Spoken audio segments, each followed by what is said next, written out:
Hi, and welcome back to FS25 and the Fields of Tyrone map.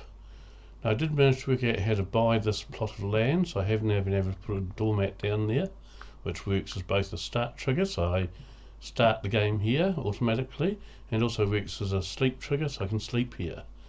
But I thought, since I'm on an FS25 map right now, I thought, especially because AK had also suggested to me he'd like to know a wee bit more about the past of Irish maps, as far as I was concerned, English and Irish maps, because he knows I love those. So I thought I might take this opportunity to do a history of Farming Simulator, but I'm going to do it a wee bit differently than because anyone can Google on you or put into YouTube history of Farming Simulator, and I'll see videos where they go right through from the very first game to the latest one and showing you the graphics of each and all of that sort of thing. Now, I'm not going to do that, so I'm going to do the history of Farming Simulator from my perspective. Now, what that means is a lot of the stuff I say might not be factual. So for an example, when I say FS13 was the first Farming Simulator game made, it doesn't actually mean that I'm denying the existence of the earlier ones. And if you want to see the earlier ones, then there'd be no better person to tune into than AK. He does a lot of farming on all the earlier ones. What it means is that it's the first one I ever played. So from my perspective, FS13 was the first one ever. Okay. In the same way, I'm not going to go in big detail into the later ones, sort of thing. If you want to see that, then watching some videos by Fury Machine Gaming, because he does a lot of farming on, he did a lot on 22 and he's done a lot on 25. He knows a lot more about these things than I do, so his videos would be good for that. But yeah, I'm going to show you a history of Farming Simulator from my perspective. Okay, so the first thing we're going to do then is jump out of the map here for a second. Okay, excellent, that's what I thought I was expecting to see. So we're going to go in here. So Farming Simulator, as far as I'm concerned, started with FS13 and it started on the PS2. So when I started, I bought FS13 on the PS2 because it was on special in the PlayStation Store. And at the time I started watching Daggerwin videos. This is before Daggerwin was really big or anything. I actually don't watch his videos very much anymore at all, and the reason I don't is because he does it for a living, and it means he has to put out a video every single day, and they become very repetitive after a while. And of course he's so big that you post a comment on one of his videos, he's not going to respond because he's probably not even going to see it. So I prefer to support the smaller players who respond to your questions or comments and things. But this is how I started, because I was watching Daggerwin videos and he was playing on the PC where you had mods and things. I was playing on PlayStation where there were no mods. I loved the look of the English farms, so I used to I got the smallest plough I could, which I think was a 1.5 metre from memory, and I'd plough down the side of each road, and I'd plant a single row of corn like that, which would grow and die, as this is done here in this picture, to make hedges. So that was the hedges. So basically I was trying to turn the standard maps, because of course when you played on PlayStation you didn't have mods, so you could only play using the standard maps. So I tried to turn the standard maps into a more English looking map with hedges down around the fields like that, and you can see there. Okay, and then when FS15 came out on the PS2, I went to FS15. If I go to this next picture here, the only difference there was FS15 was the first one that had forestry. So what I do is at the edge of each gate I'd plant a tree, and then I'd chop the tree off at about that height, just leaving the stumps at the beginning of each gate. And that was so that I still had the same hedges made out of single rows of corn, but it meant that I now had narrow gateways that I had to try and get my equipment into, and because these stumps here did have crash physics on them, it meant I paid the price if I was careless trying to get them to gates. And you can see here another gate, and this gate was just at the bottom of a hill bit, an incline there. So I used to park there, stop there, pretending there was a gate that had to be opened, and then try and drive off up that hill from a standstill at the bottom, which was not easy. It was hard work, and I enjoyed doing that. I enjoyed making farming a wee bit hard for myself. Now, while FS 15 was still out, it finally got to the stage where I was seeing so many mods and things that I decided that I didn't want to carry on farming with the PlayStation. So I actually sold my PlayStation, and I sold it to a friend who has actually kept my profile on it as well as his own profile, which is how I was able to get these shots, because I was able to go into his place today and load up my old games to get these screenshots. I was going to get some video from it, but it was just going to be too difficult because he doesn't have recording equipment and his screen was too small to just record it, so I got some still shots instead.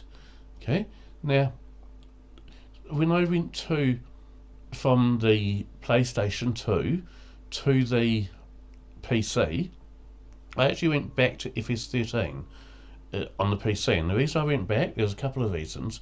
First of all, on the PlayStation, I actually enjoyed playing FS13 more than FS15, and that was because, of course, I was stuck with only the proper Giants maps, and I thought this FS13 stock standard map was better. I enjoyed it more than the FS15 map.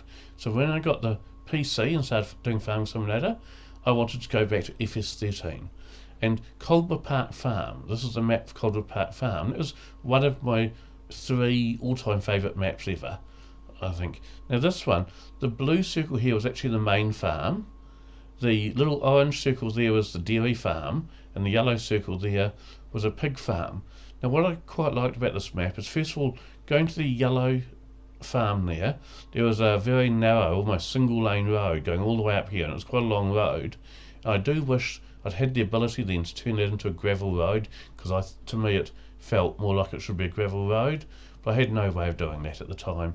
But I never actually farmed on the main farm there. I didn't even like the layout of the main farm overly. I used to farm on the dairy farm here, and I searched and searched on the internet, and the only picture I could really find of the dairy farm from Coldwood Park Farm is this picture here. So we're basically standing right in front of the milking shed, looking across the house. This driveway here wandered up there, and it was quite a steep uphill, so driving back after collecting milk with the milk tanker, which of course I was introduced to mods by then, it was very, very hard. If you stop here to check the traffic, no traffic was coming, and you had to stop because the hedges, it was very, very hard to get going again. Now when I was playing FS13 on the PC, I never ever tried to modify any of my farms, so I don't think you could add extra hedges in at that stage or extra gates, but you could do other mods. So basically I kept the farms exactly as they were on the maps, but I sort of found the ones I liked the best. And this is Woodside Farm, another one of my all-time favourite maps. This was the main house, there was a driveway going down there. Now, one of my favourite parts of Woodside Farm, there were 2 things I really, really loved about it in particular. One was the milking shed. You'd scoop out all the cow poo using a tractor with a shovel on the front, but then you dropped it down a big hole and it just disappeared, so it never actually began to fill up the hole. It just sort of, there must have been a trigger at the bottom of that hole. I really, really loved that. I've never seen that on any other maps. And then across the road from the main farm here, there was a paddock.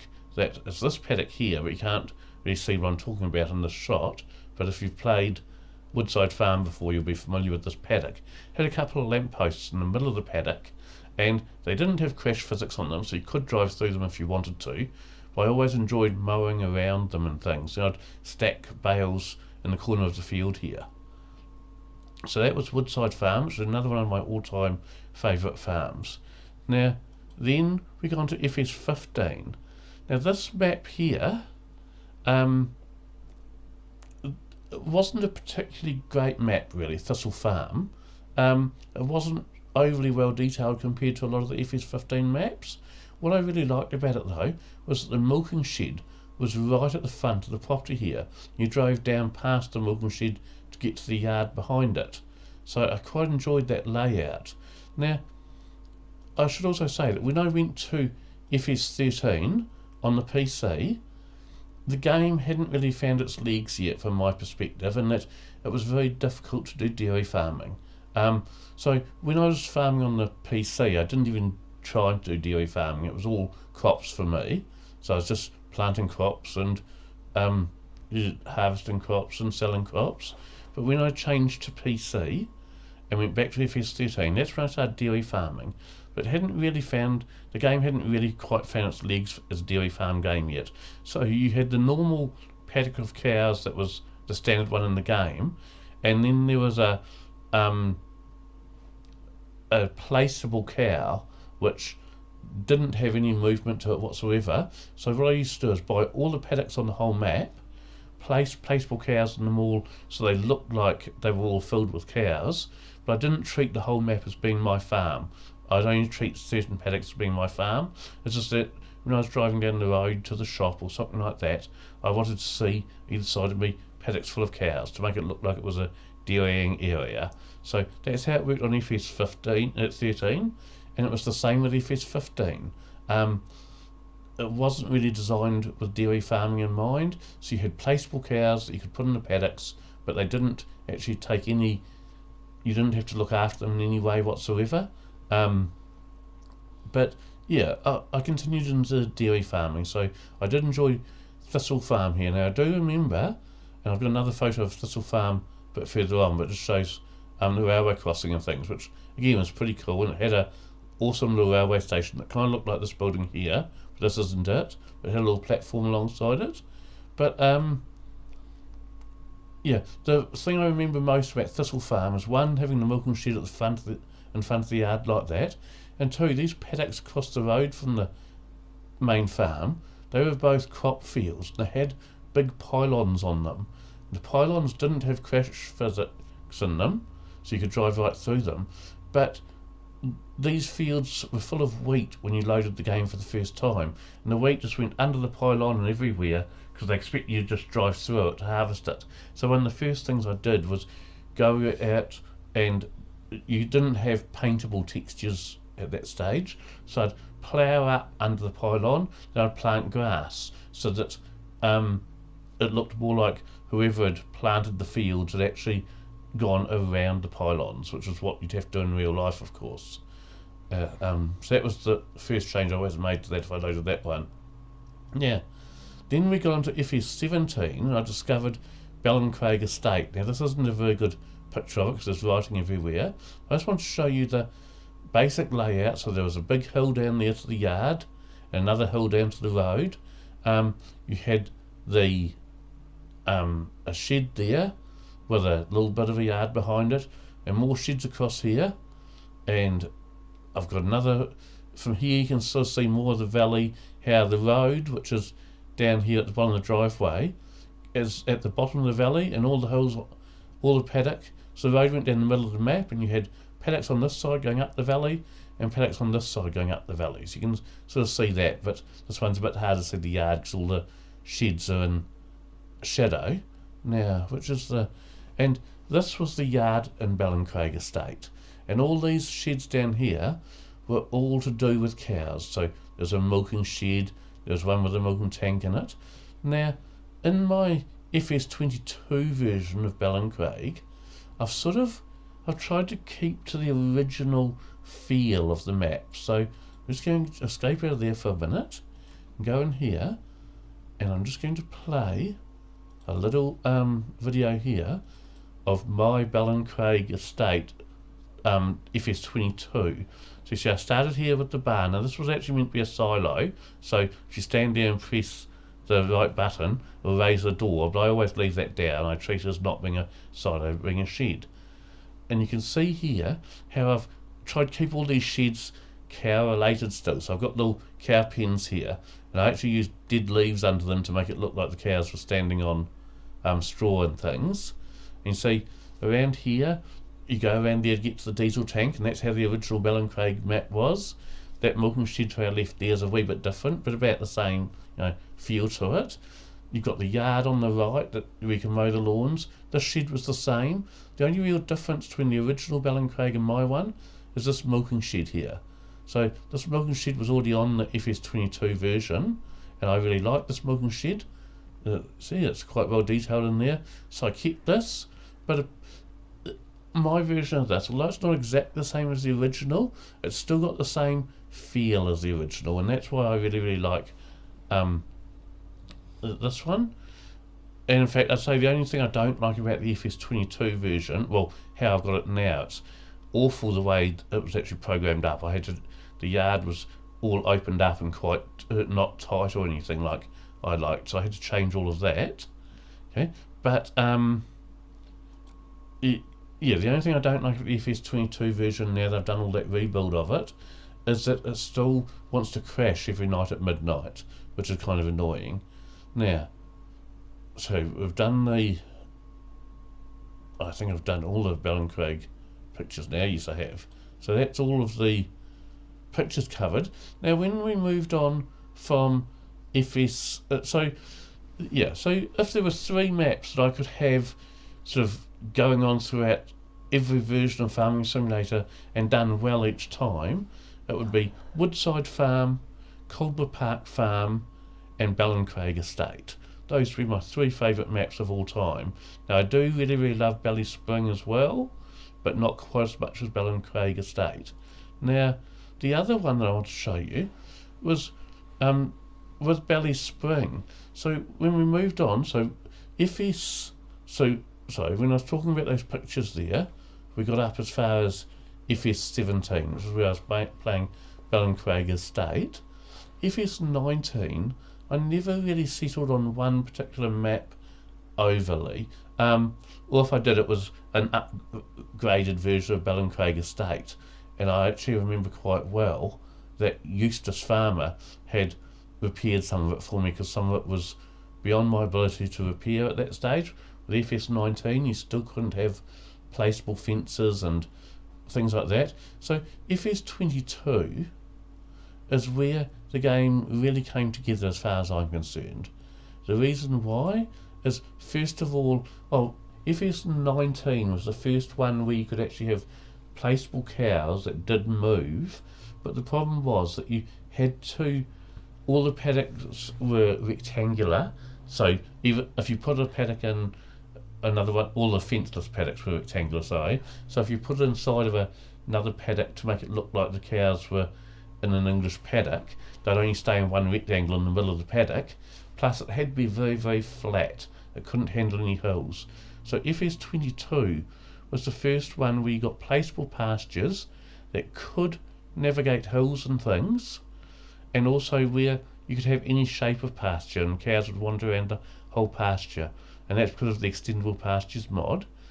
FS22 was also the first one that really came into its own with placeable buildings, placeable hedges, placeable gates, and also a mod that you can make things disappear and become invisible if you didn't like something on the map. So what I want to, sorry, that's the wrong one. I want to show you something. So this is my version of Belly Spring map, and this is one of the things. I did a cow run. So this cow run here went all the way up the back of the farm to all the paddocks that cows were grazing in during the summer months, because I've got winter paddocks as well, and so you can take them all down there to this herringbone milking shed. Now I always thought that the herringbone milking shed was a New Zealand only design pretty much. So you can see how the cows all in herringbone design like that, and there's the milk, where the milk's captured. And also had this yard, because again I could do this with placeable fences, and also the fact I had a cow ramp like that I could put the cows up. So yeah, FS22 was the first one where you could really do something like that, sort of turn it completely into your own farm by doing all your own things like that. And I was able to put all those New Zealand touches and things in it by having that. So with the placeable cows and things, yeah, as far as I'm concerned, FS22 is the first farming simulator game that really, really came into its own for anyone that wants to do dairy farming. It's the first one we could actually have placeable cows all over the place. So now we go from FS22 up to FS25. I want to show you what I've done with this farm. Okay, so just going to go for a little bit of a ride. I do hate the fact that I have pedestrians just walking into my house area like that, but I don't believe there's anything going to do about it. So down here, I own quite a few paddocks going down here. I've got a cow yard there. Stop the trike here for a second.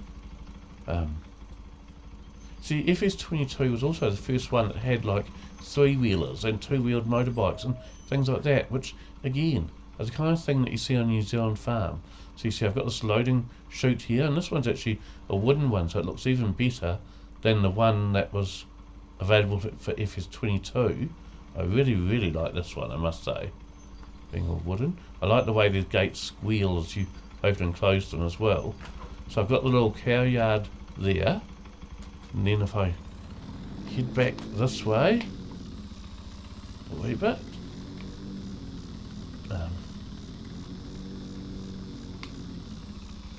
now my farming character here, by the way, is, if I hop back on the motorbike for a second, he's dressed like a New Zealand farmer, typical New Zealand farmer, black singlet. You normally have shorts rather than jeans, but shorts aren't an option in the wardrobe of the game, and gumboots.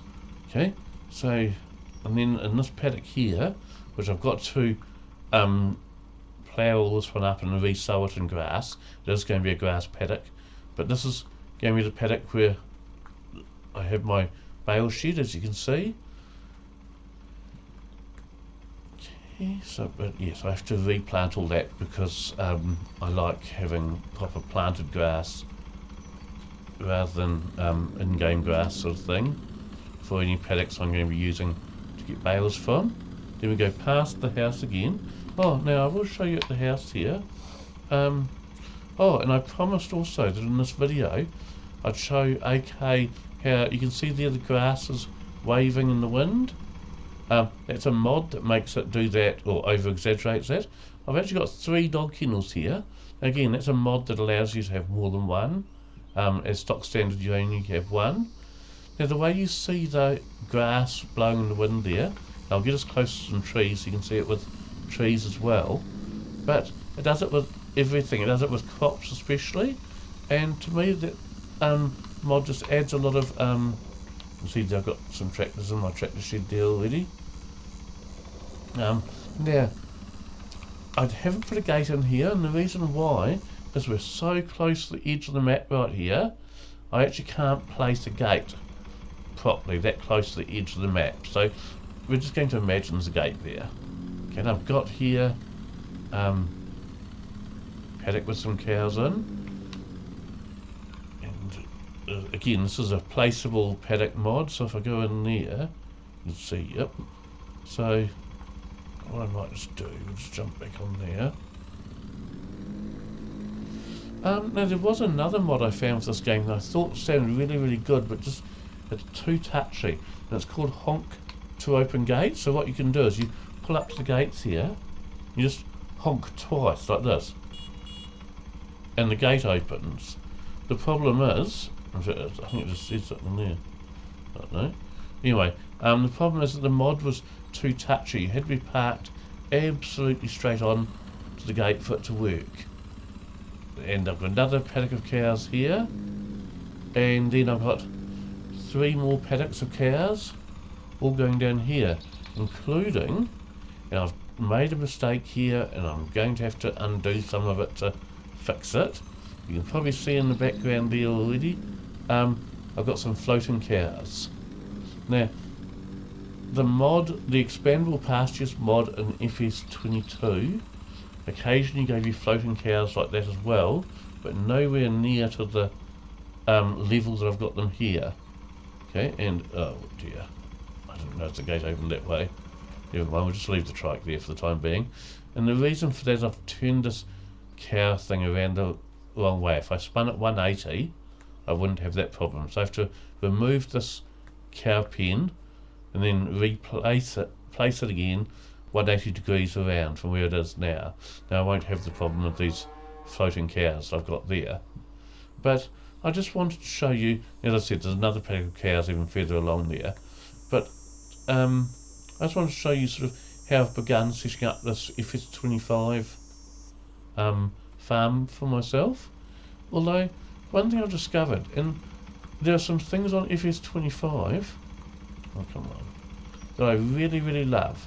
So, I was going to show you some blowing trees. So we'll go up there to look at some of the trees that are blowing in the wind. There we go. If I jump off here now, come on. Stand still. You can see how the trees are moving in the breeze. So again, that's a mod that does that. I mean, there's lots of nice mods for FS25 that I've found already. The wearing out the tyres, I think is a great mod. The trees and crops moving in the wind like that, I think is a great mod. I think my favourite mod of all in FS25 is the one where you can get your neighbours to actually work. So when you're driving down the road and things, you'll see, admittedly on this map, most of the fields are grass. Therefore, generally, when you see a neighbour working, they're mowing lawns. There are a few crop fields. So on different maps, the neighbours might be planting or harvesting or something else. But just seeing neighbours actually working the fields instead of sort of, fields just never ever being worked on, I think is an absolutely brilliant mod. So I am looking forward to getting more into FS25. But having said that, like even this map here, I like this map. I think graphically it's brilliant, and I've chosen the farm area that sort of appealed the most to me, but it still hasn't quite grabbed me the way some of the FS22 maps have. So what I'll probably do is I will persevere with this one a little bit. I'll turn those other cow fields around to get rid of the floating cows and things like that. But I don't imagine, not for a moment, that I'm going to be sort of giving up FS22 and just moving on to only FS25 just yet. Once Valley Spring map comes out, or once Whitcomb Farm comes out, then maybe I'll sort of leave FS22 and never come back to it. But at this stage, FS25 I think it's got some really great stuff, and it's certainly got potential to be so much better than FS22, but I don't actually think it's quite there yet, only because of the lack of map choices. And there's a few other things. The way you place gates in this one is it's absolutely crazy. It's nowhere near as easy to put a gate in place as it is in FS22. It took me forever just to find out how to find the gates. I couldn't even find them anywhere. And yeah, because FS22's been out so much longer, there's so many more mods to download. So like if you want a hay barn, for an example, okay, there weren't very many hay barns there for me to choose from, which suited the look I was after. Just things like that. So I think FS25 definitely has the potential to be better than FS22 ever was. Graphically it's got it already, but I still think if I could only play one version right now, I'd still choose 22 over 25, just because of having more decent map choices. So that is a short history of Farming Simulator, as told from my perspective, going from FS13 on the PlayStation, which wasn't dairy friendly at all, to FS22 and FS25, where they finally managed to get a dairy farm simulator game that was worth playing. Okay, thank you very much. Bye.